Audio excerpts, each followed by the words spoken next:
We interrupt this football coaching search for some basketball. Ladies and gentlemen, welcome to Syracuse Basketball Postgame, presented by Krause Health, the exclusive healthcare provider for SU Athletics. Brent and Mike Waters. We're here at the JMA Wireless Dome, where Syracuse just pulled out a pretty impressive 80-57 victory over LSU. The Orange are now 5-2 on the season, and ready or not, here it comes. ACC play, first of the season, will be Saturday against Virginia. Not that Syracuse hasn't had a tough run of opponents in Maui. LSU, Mike, we'll see how LSU ends up down the road here, but nonetheless, it's a nationally televised game. It's the ACC-SEC Challenge. I did walk by SEC Commissioner Greg Sankey on the way into the media room, and I did resist the urge to chant ACC, ACC, ACC. Greg Sankey with many Central New York roots, for those that did not know that. Mike, it was the Judah Mintz show, and Chris Bell tried to work his way onto that stage as well. Judah with a career-high 33 points tonight. Chris Bell had it working from the three-point line, 6 of 8. Showed some other aspects of his game out there tonight. 20 points for him, and when you got those two leading the way with that, you didn't really need much from anybody else, though there were a couple other contributions that we'll mention. There were, but it was really Judah Mintz's night. He took over the game. He was the guy that was fueling the offense for a large section of the night. He had 17 points in the first half, and then he comes out and he scores Syracuse's first 12 in the second. And at that point he's got 29 points, and LSU had 34. So, he was doing a good job just, 1-on-5 there, but it was typical Judah play. Really aggressive, attacking the basket. He finishes with 13 free throws on 15 attempts. Both those figures are career highs for him. And this is a guy, we've been saying it all season long. He goes to the basket, he draws contact, he creates fouls, he's going to get points at the free throw line. And tonight he was just doing that to an extreme. I think our friend and colleague Donna Dotto is going to write about this a little bit. She asked Judah a really good question in postgame. Like, can you sense what kind of game it's going to be in terms of being called? Yeah, Roger Ayers is in the building. He could be a pretty predictable official, and I'll leave it at that. I think Judah, as just a sophomore, Mike, can get a sense of that. He knows how they call in the game. And there are times Judah can kind of take it in the paint, and it's kind of like that Michael Scott quote where he's like, sometimes I just start talking and I don't know what's going to come out of my mouth and I don't know where the sentence is going to go. But, Mike, I saw more controlled Judah Mintz tonight. I thought he took better shots tonight. When it's rolling, you let him go. In that case, he had 29 points at halftime, but then I think he handed his bottle of secret stuff to Chris Bell, who really got it in gear in the second half, Mike. And, we sit there, we watch Chris Bell. He has his good nights, he has his bad nights. This was one of his great nights. And what I was impressed with, Mike, is how quickly Chris Bell got his shots off from three-point range. He was feeling it. And 20 points later with 17 of those, I believe, in the second half. 17 second half, yes. What a game for him. And this shows what he can contribute to this team on a night-in, night-out basis. Yeah, Chris Bell finishes with 20 tonight. The first 18 were all on three-pointers. He ties his career high with 6 made threes. And, you were talking about them as, being good shots and being open. It's because his teammates are looking for him. When you got guys like Judah Mintz who are driving all the time, eventually they're sucking those defensive players to them. Adrian Autry mentioned this in his post-game comments, that early in the game, LSU was out. They were extending on the perimeter, and they were making it tough to get shots. But as the game kept progressing and Judah was just successful time after time at driving and getting in there, eventually you see the LSU defenders peeling off their man, giving them a little room, trying to help. As Judah's driving to the basket, Chris Bell gets those threes. And it was right after Judah did score those first 12 points of the second half. And then I think Quadir scored on a drive. And then it was Chris Bell from 3, Chris Bell from 3, Chris Bell from 3. I mean, he was on a heater. They kept feeding him the ball. Good night for Chris. He did miss a few threes late in the game, but still 6 made three-pointers, and I think it was on 10 attempts. Really good night. It was a good night. Pardon me 1 second. Gotta pop in the headphones there. Okay, we're good. I don't want to go too far down the road. Anyway, we were good. I'm going to let him go with that. I'm just going to let him go with that line. Self-deprecating right here. Mike Waters, ladies and gentlemen. I don't want to go too far down the road in the pod, Mike. Look, Bell and Judah were the show. But then you get a guy like Malik Brown. He's cleaning up the glass. What did he end up with, 10 rebounds tonight They took officially? one away. Oh, they Unofficially, did. He had 10. I thought he had 10. Yeah, on the scoreboard, they had him with 10 at the end of the game. In the final book, which I'm holding right here, he has 9.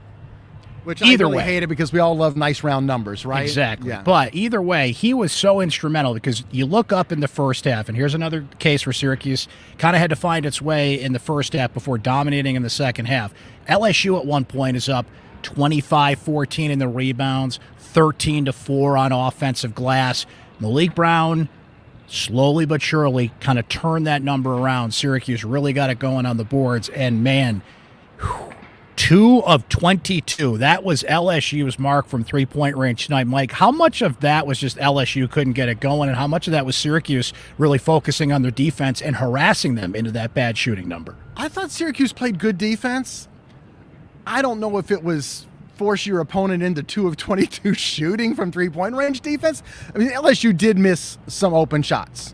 They were there. But, you know, Jim Boeheim used to always say this. Sometimes if you're playing really good defense and you've made it tough for a team for a while, that when they do finally get that open shot, it's somewhat tougher.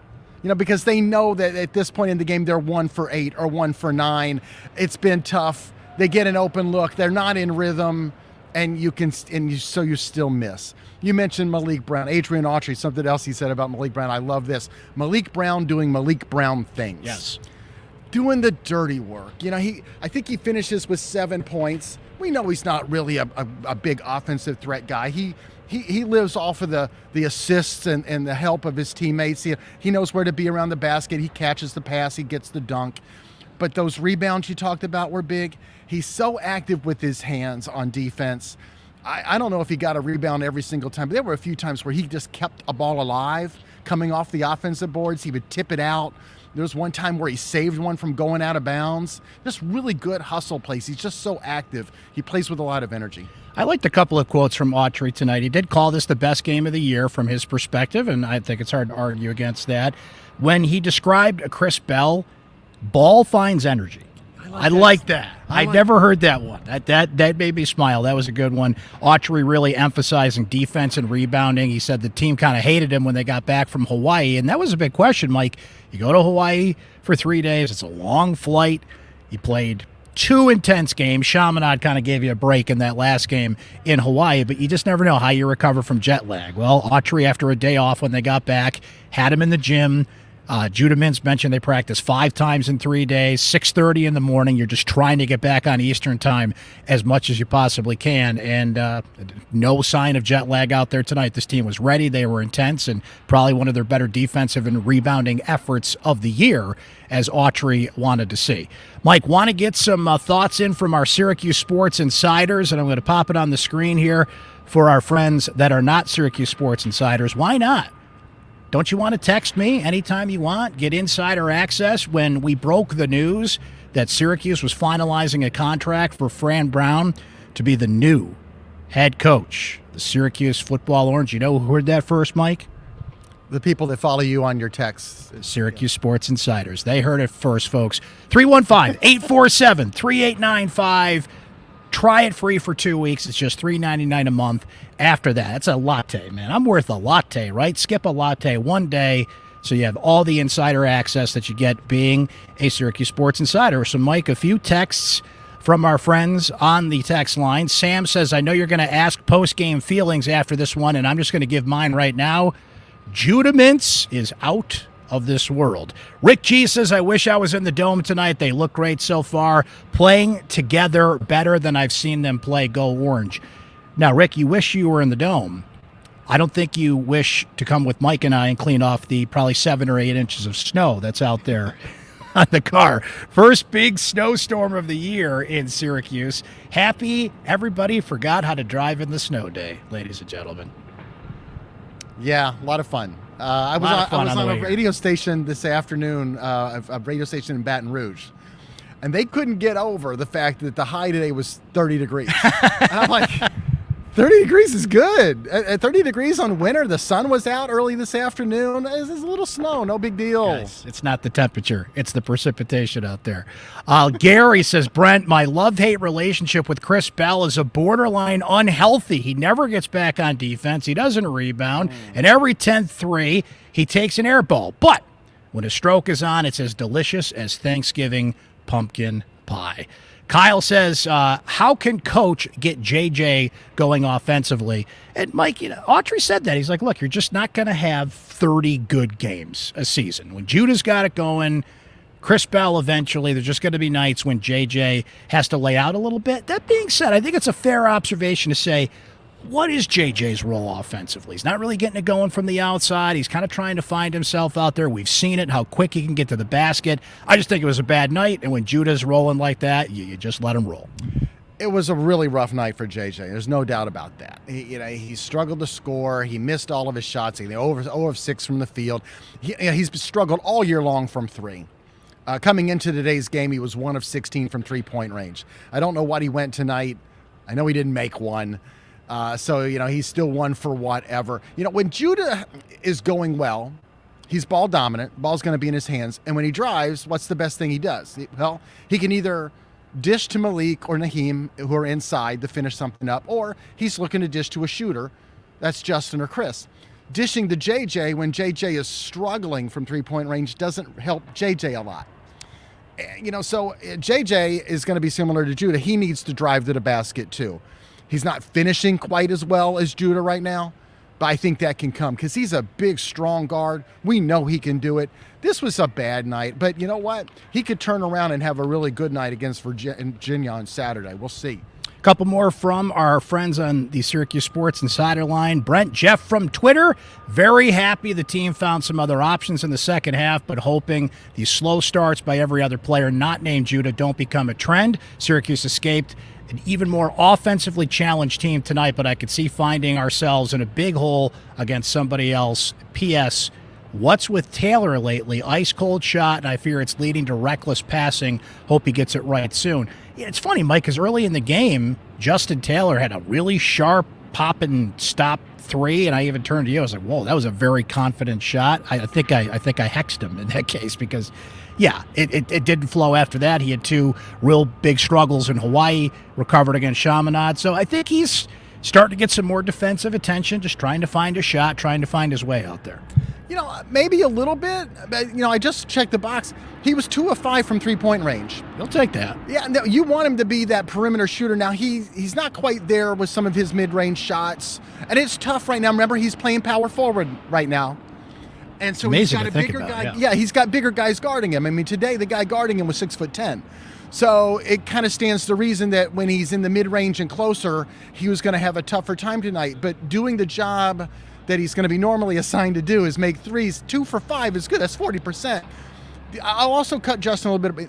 A few turnovers tonight. It was tough for him on defense too, because again, he's guarding the 6'10" Jalen Reed kid. Jalen was getting some rebounds in there, especially on the offensive end. But Justin ends up leading the team in both rebounds and assists. Okay. Sorry, Jeff. You were wrong about that one, buddy. Jeff's not necessarily wrong, but I know Jeff a little bit, so I can break his chops. The box score does extend beyond the shooting line and the point line. And you need guys like that when they're not scoring points can do something else for you. And so I thought actually looking at that part of Justin's night kind of makes me think he's growing as a player, because last year he would not have led the team in rebounding or assist on any night. Saw a little better ball movement out there tonight. Coach Autry talked about the defense intensity. You're not going to have, and you don't want the intensity of the second half of the Colgate game, because that was your backs are against the wall and you've got to play like that. But if you play in sync in the way, take a little slice of that, as we saw at times tonight, you get a result. That's, again, we'll see how good LSU ends up being, but that's an SEC primetime game where after going to Hawaii and struggling against 2 really good teams, Syracuse showed out on a Tuesday night on national TV. A couple more from you guys. Dan P. says, I was impressed by the defensive intensity. Speaking of which, even Bell was locked in. He doesn't have a question. This team has elite athletes at every position. Is rebounding effort or coaching? I heard for years that Syracuse couldn't rebound because they played zone, but it seems to be more than that. The art of rebounding, Mike. It certainly is effort. It certainly is positioning. It's squaring up. You listen to Dennis Rodman. He just wanted the ball more, and he would run over his grandmother to get there. So it's an art, not a science in a way. And I think Malik Brown was an example of just get after it, get some follow-up rebounds, and just mix it up under there, and people are going to get out of your way and let him do his thing. And Syracuse ends up out rebounding LSU on the night. I mean, yes, I know the start, the first half was rough. LSU had a commanding lead on the boards. Part of that was, they were missing three-pointers, and the rebounds are going all over the place, and they were getting them. That was a little bit frustrating. I will say that at one point, though, I think it was at halftime, LSU had a huge margin on the boards, but only 4 second-chance points. So the ball was bounding up, but Syracuse was resetting the defense. I think that's partly because you're in a man-to-man. You're still near your guy. So we'll see how they do that. Yes, I'm not going to make any proclamations off of one game against LSU because the performances on the boards in Hawaii against Tennessee and Gonzaga are still fresh in my mind. We're still just 7 games into a very long season. Let's see where we're at in maybe another week and a half to 2 weeks after we've seen them go to Virginia, play a tough Georgetown team, play that Oregon game out in South Dakota. It's still November. I've lost all sense of time after that coaching search and all the work we put in on that and the snow driving in today. It's still November. There is still so much basketball to be played. John S. mentions that ball movement was much better. Passing the ball creates opportunities. Mike V. says can't jump to too many conclusions because Bell was red hot, but they definitely moved the ball a lot better. That seems to be a common theme from the texters, Mike, in the second half, and that resulted in a whole lot of good things. In the first half, Judah carried this team, but in the second half, they did a lot of good things. The margin of victory, simply 2 guys on fire, but Syracuse was definitely the better team, and that feels good. The next game will tell us a lot. And on that note, we will end with this comment from Randy from our texters. Good win tonight, onto the root canal. That is Virginia. Boy, he is not kidding. Virginia's defense, the baseline defense under Tony Bennett, it is tough to score against Virginia. We'll see. It's a reshaped team. There's a lot of new faces there. They lost some guys. They still might have the best on-the-ball defender in the ACC in Reese Beekman. Really tough kid. Ryan Dunn's playing well for them. Root canal. That's a really good way to put it. Kudos to that texter or your Inside Sports follower. Shout out to Randy. And Mike, look, a seasoned veteran team of 7 seniors would really have their patience tested against this Virginia defense and the way Virginia plays, let alone a young team like this. Yet another big test. And a couple of players were talking about this afterwards. What playing those games in Maui, the tough game against Colgate, a brand name team, an SEC team in LSU, get you ready for Virginia. You've had these tougher non-conference schedules, particularly in the last 10 to 12 years, because you've got to show the committee you're playing teams 4 months out of the year, not just 2 months out of the year. When we looked at the schedule, Mike, we said, okay, hottest fire makes the strongest steel here. I feel like they, in one way, go into this game as ready as they can be. But, man, it's kind of like in football when Paul Johnson used to run that triple option. You can watch film until your eyes bleed, right? Yep. But once you get on the field, it's a tougher thing. And that's Virginia. You can prep for it. You can coach. You can go against film. You can lean on people that have done it, but you've got to get out there and taste it and make that adjustment right on the court as it goes. Yeah, back when I covered boxing a little bit more, the phrase was, everyone's got a plan until they get hit. Yeah, everyone's got a plan against Virginia until you get out there and you see how those guys lock in on you, and they just make it so hard to get a guy open, make it just so hard to move. Judah Mintz, I mean, is he going to get into the lane, into the basket as easily as he has? Again, some of these games this year, it'll be tough. But, I've seen Syracuse go into Virginia and pull out a win here and there. Buddy Boeheim had a really good game there about 3 years ago. We'll see where everybody's at here. And, the other thing, too, is we have to remember, this is a conference game. Just because it's thrown in here in early December, when I start looking at the schedule, I really focus on non-conference and then conference. And I want to try really hard not to count this game in the non-conference portion of the schedule. And we'll see how it goes. But, at the end of the year, this is just going to be a conference road game, and you got 10 of them. And I got a little story later this week about the relevance of playing Virginia on the road and what it can mean for Syracuse, and something Syracuse hasn't done in about 3 years. And that, kids, is what you call a plug. So be looking out for that on syracuse.com. Let me plug the Syracuse Sports Insiders one more time before we go. 315-847-3895. What you want to do is text the word orange to that number. You will get a 2-week free trial. It's just $3.99 a month after that. Thank you, Mike, playing spokesmodel here. Appreciate that. And you can cancel anytime, right? I mean, how dare you if you do, but you can cancel anytime. It's been an amazing run with the coaching search, with basketball starting. You guys have offered up so many amazing questions, opinions, and thoughts. Just the ones we read on the show were terrific, but there was probably about 20 I couldn't get to on the show. That's how good you guys have been going. It's right here. See? Right there. That's one of Brent's texts. That's Mike right there. He's a subscriber. We do this for real. Hey, look, you it's and right I are here. going to be doing a pod, live postgame from the Dome. That's the last thing I got from That's you. how he found out he was doing the podcast. He got a text from me, and I was sitting 5 feet away from him back there in the press room. Well, thanks for joining us for Syracuse Basketball Postgame, ladies and gentlemen, presented by Krause Health, the exclusive healthcare provider for SU Athletics. Nice win for the Orange tonight. They take down LSU 80-57. We will join you next time after the Orange take on Virginia and, of course, the Syracuse Sports Podcast. Stay tuned for that. We've had a lot of episodes this week with all the developments on the football coaching search, and they now know who the coach is, so we're going to tell you a lot more about Fran Brown as the days come. But thank you for watching and listening tonight. We'll catch you next time, guys.